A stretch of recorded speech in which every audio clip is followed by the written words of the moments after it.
Red Schoolhouse at Reims, France, as peace is signed with German General Jodl acting for the remnants of the Nazi government. Jodl, for a few hours, was the chief of staff of the German army, while de Fuhrer's successor, Admiral Dönitz, was strangely missing. This is the news that electrified the world: unconditional surrender. In the temporary headquarters of General Eisenhower, cameras record the scene as terms are laid down, with the Supreme Commander represented by General Walter B. Smith.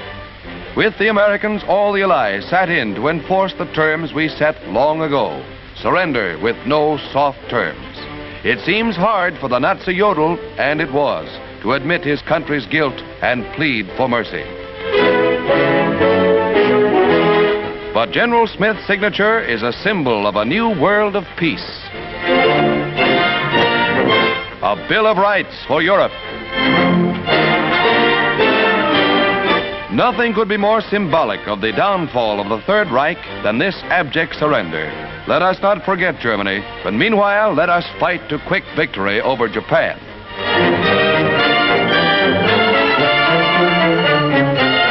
With the German group sent on their way for further ratification of their signatures, the Allied delegates visit General Eisenhower's private headquarters.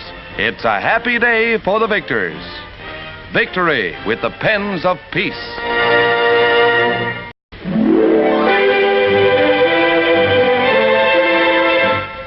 En route to prison camps throughout the United States, 3,000 German prisoners of war arrive in New York. Dirty and bedraggled, they nevertheless present a different appearance from the undernourished, mistreated Americans who suffer the tortures of hell in Nazi prison camps. And if you think Prussian arrogance has been conquered, take a good look at this officer being searched.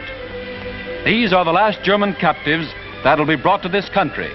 They range in age from 13 to 60.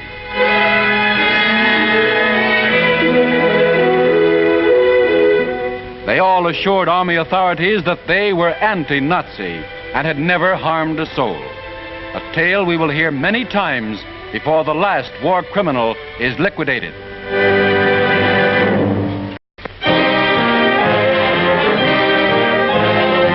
Mussolini is dead, and a howling mob in Milan, where fascism was born, provides the sordid finale as it attempts to vent its rage on the body of sawdust Caesar and his followers, executed a short time before by Italian partisans after a summary trial.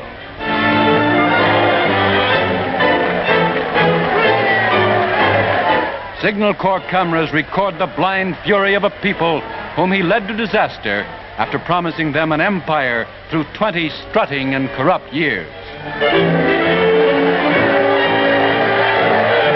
The final degradation: Mussolini and his mistress hang from the rafters of a gas station as Taracci, one of his hangmen, goes up. There are none to mourn.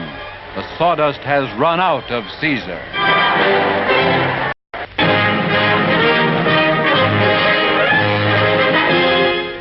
Spirit of the mighty 7th War Loan, Iwo Jima and its historic Mount Suribachi flag look down on a Times Square crowd assembled for the opening of the bond drive.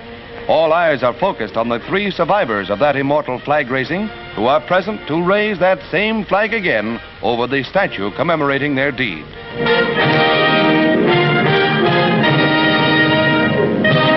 They raised that flag on Iwo with their blood.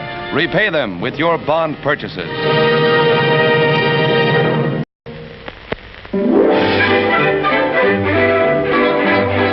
Mrs. Truman arrives in Washington to observe Mother's Day with her son, the President of the United States.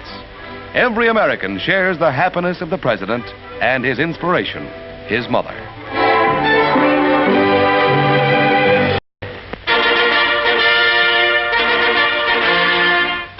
Five happy warriors debark at Fort McPherson, Georgia, and check their points under the new Army discharge system. 85 are required for eligibility, and boy, have they got them. Sergeant Stroud of Clayton, Georgia, is first, along with 132 others. And after more than 5 years of service, he's more than glad to give back his GI duds to Uncle Sam.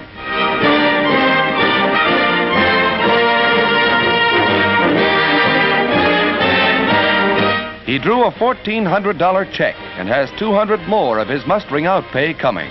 Good luck, soldier. You've earned your country's gratitude.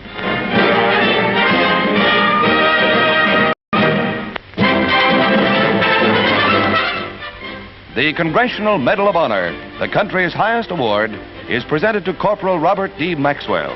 It was one of President Roosevelt's last acts to sign the citation for the corporal who distinguished himself in the Battle of France.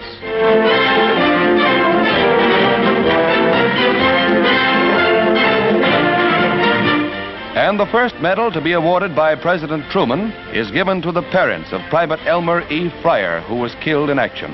This ceremony at Denver honors two of Colorado's outstanding heroes. To the parents of Private Fryer, nothing can replace their son, but he lives forever in his country's heart.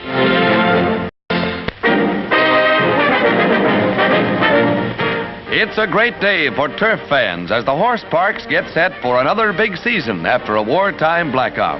The thoroughbreds go through their paces at the nation's tracks, all except this spirited fellow who appears to resent going back to work. But the fans are eager for all the thrills of a photo finish, and 30,000 turn out at Narragansett, Rhode Island to watch the first opening and get down a bet after the long dry spell.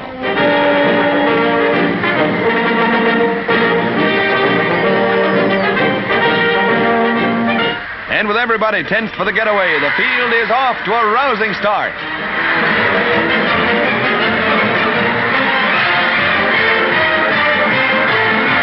Night Editor won the first, and now Daily Double Annex hold everything as the entries for the second race hit their stride on the backstretch.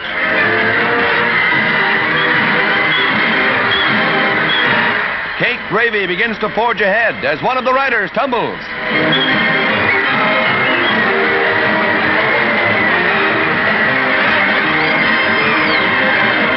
The pace gets hotter coming into the finish, just the kind of a finish the crowd has been looking forward to. The riderless horse is running third as the record turnout watches Cake Gravy hit the tape a winner. The noble sport of kings is back in its stride once more.